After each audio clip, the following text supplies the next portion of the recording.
চশমা museum, a house of world class, জলট্যাক মোড়, বহরমপুর মডার্ন হোটেলের সামনে।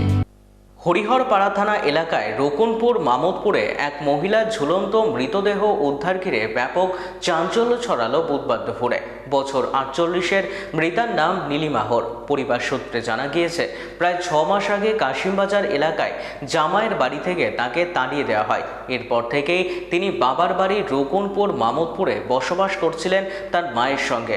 অভিযোগ, মঙ্গলবার তার জামাই বাড়িতে এসে একটি কাগজে সই করিয়ে নিয়ে যায়। এই ঘটনার ঠিক পরদিন বুধবার সকালে নিজের ঘরের সিলিং ফ্যানে ওড়না দিয়ে গলায় ফাঁস লাগিয়ে আত্মহত্যা করেন নীলিমাহর।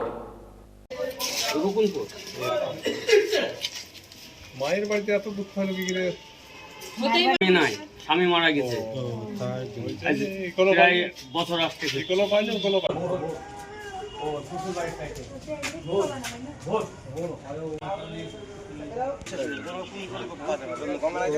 জামাই মেয়ে ঠিক আছে বর্তমানে। হ্যাঁ, আর একটা এখানে ভুল হয়ে গেল, আরো নার্ভাস হয়ে গেছে। এখন দলিল টাইপের বলছে কি, সকালবেলা শাশুড়ি শুয়ে থেকে উঠে বাড়ি গিয়েছে। বাড়ি গিয়ে তখন তার কিছুক্ষণ পরে আবার আধা ঘন্টা বাদ দিয়ে ঘুরে গিয়ে বাড়ি গিয়ে দেখছে দরজা খুলছে না, মানে গেট খুলছে না। যে তখন আমাকে গিয়ে বলছে, বৌমা নীলিমা দরজা খুলছে না, একবার দেখো তো। আমি সঙ্গে সঙ্গে আমার ছেলেকে ফোন করি। সঙ্গে সঙ্গে ছেলে আবার এসছে, তখন দৌড়ে গিয়ে আরও পাশের বাড়ি একটা মেয়ে ছিল, সেই মেয়েটা তখন গিয়ে খবর দেয় যে এরকম ঠাকুমা এবং পিসি গলায় দড়ি দিয়ে ঝুলছে। তখন সবাই মিলে এসে 500-1200 ছিল, এসে তো কেটে নামায়। আমি তারপরে তো দেখি যে এরকম ঘটনা। কি কারণে দিলছে সেটা বলতে পারবো না।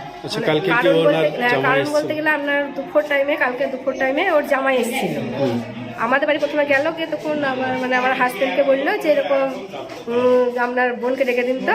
দিয়ে বললো যে ও তো ওই বাড়িতে আছে, তাই বললো যে ওই বাড়িতে গিয়েছে, গিয়ে ওই বাড়িতে ডেকেছে। টাকার পরে কাগজে কি নেবে সই টই বলে করে নিয়েছে। করে নিয়ে আপন চলে গিয়েছে। চলে যাওয়ার পরে এখন তারপরে থাকার পরে এখন সকালে কী কারণে করেছে সেটা ঝামেলা হয়েছিল বলেই 5 মাস আগে জামাইয়ের বাড়ি থেকে তাড়িয়ে দিয়েছিল। এইটা ভাইয়ের বাড়িতে ছিল। ওর বাড়ি হচ্ছে বহরমপুর, আমাদের বাড়িতে। হ্যাঁ, মানে একটা বড় ভাইয়ের বাড়িতে ছিল। আমরা ছোট ভাই, ও বড় ভাইয়ের বাড়িতে ছিল। বড় ভাইয়ের বাড়িতে স্ত্রী বউকে মানে দাদা কেউ থাকে না, ওরা বহরমপুরে থাকে। দিয়ে ওর মা মেয়েতেই থাকে। জামাইয়ের কারণেই মারা গেছে। আমি হচ্ছে ভাইয়ের বউ, মানে আমার ননদ হচ্ছে। কালকে যেটা আমি শুনলাম এখানে এসে আর কি, ওই স্ট্যাম্প পেপার এনে জামাইয়ে কি সই করে নিয়ে গেছে। মানে ওর মাও বলতে পারছে না কি সই করেছে। এইটুকুই আমি জানি। জামাই নিয়ে গেছে, জোর করি। তারপর থেকে এইরকম অবস্থা ভেঙে পড়েছিল। এইবার ওর তো বাড়িতে কেউ না, একটা আমার কেবল বুড়ো শাউরি আছে। সেই শাউরি ছিল, একসঙ্গে রাত্রে খেয়েছে। জামাই এসেছিল, হয়তো টাকা পয়সা, হয়তো জায়গাটা তার এর নামেও কিছু ছিল, সেই অংশটা হয়তো লিখে নিয়ে গেছে স্ট্যাম্প পেপারে। জামাইয়ের নাম তো প্রদীপ, টাইটেলটা বলতে পারলাম না। হ্যাঁ, বাড়িও কাশ্মীর। লিখেই চলে গেছে। ঘরে ফ্যান আছে, ফ্যানের ওপর দিয়েছিল। ওই আমার বাড়ি তো আমতলা, আমাকে মোটামুটি 10টায় ফোন করলো।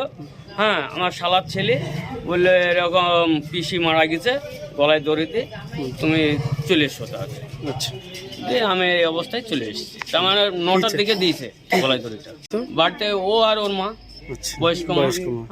একটু বাইরে বেরিয়েছিল ওর মা, হয়তো বাজার হাট হয়তো করতে। আমরা কেস মেস করবো না, কি হবে কেস করে? যে যাবা সেই তো চলে গেল। কেস করে আবার সেই অশান্তি বাড়ি আর লাভ। নীলিমা হর।